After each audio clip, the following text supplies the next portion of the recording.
Volto a conversar aqui com o nosso consultor de economia, o Fábio Dalor. Nós estamos falando aí sobre esses investimentos aí que os pais estão fazendo para as crianças, já desde pequeno, já na barriga da mãe, já começam os investimentos.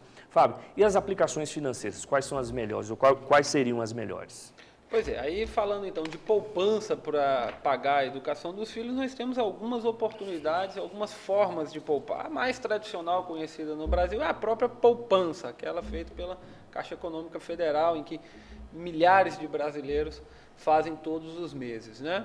É um rendimento seguro. Hoje a poupança ela é atrelada à taxa Selic e à inflação, então você não tem a preocupação de perder dinheiro.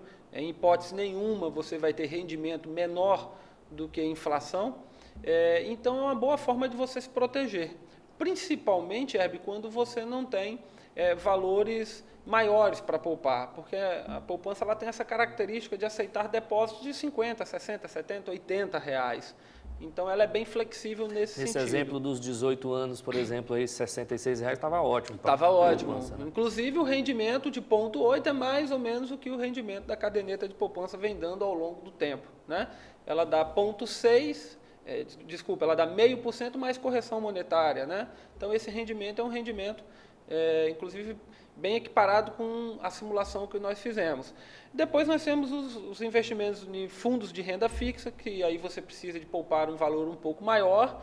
Ele tem esse problema, ele rende um pouco mais que a poupança, na média ele rende mais que a poupança, mas você tem que fazer depósitos maiores. Ele não é tão flexível quanto a caderneta de poupança, que você chega ali e poupa 20, 30, 50, 100 reais.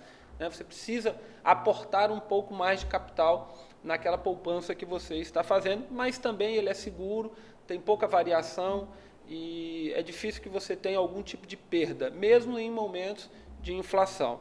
Aí você pode também partir para um plano de previdência privada, aí você já tem que realmente pagar valores um pouco maiores. Esses planos de previdência... Fixados também, eles né? são fixados, tem essa vantagem, né?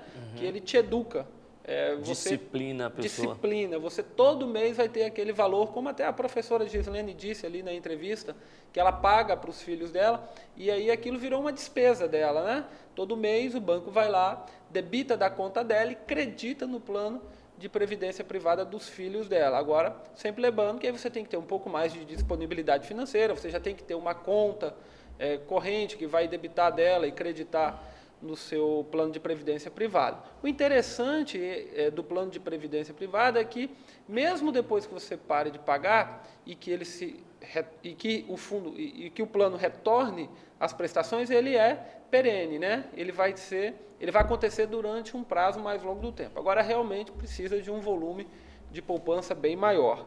E eu diria que hoje é uma boa maneira de poupar você comprar imóveis.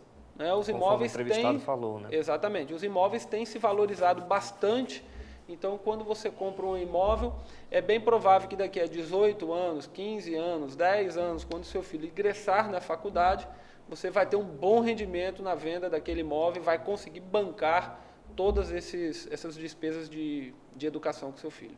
Só para a gente encerrar rapidinho, imóvel, quando você fala, é melhor terreno, apartamento ou é a mesma coisa? Não tem muita diferença? Aí depende muito da região, da demanda do mercado naquele momento. Eu sempre digo o seguinte, o lote em si, sem obra, ele tende a valorizar mais. Em compensação, você paga IPTU, você tem algumas tarifas de transferência e tal, e que o lote em si ele não te dá nenhum rendimento. Uma casa, por exemplo, ela custa um pouco mais, ela tende a valorizar menos, mas em compensação você pode alugá-la.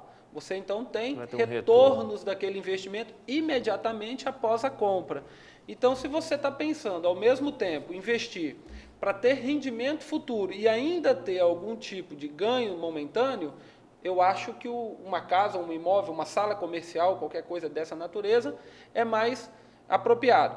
Se você tem uma poupança menor e quer ganhar mais a longo prazo, aí talvez o lote seria mais adequado. Lembrando que no lote você não tem aquela prestação do aluguel que todo mês vem como tem na casa, no apartamento, nos imóveis comerciais.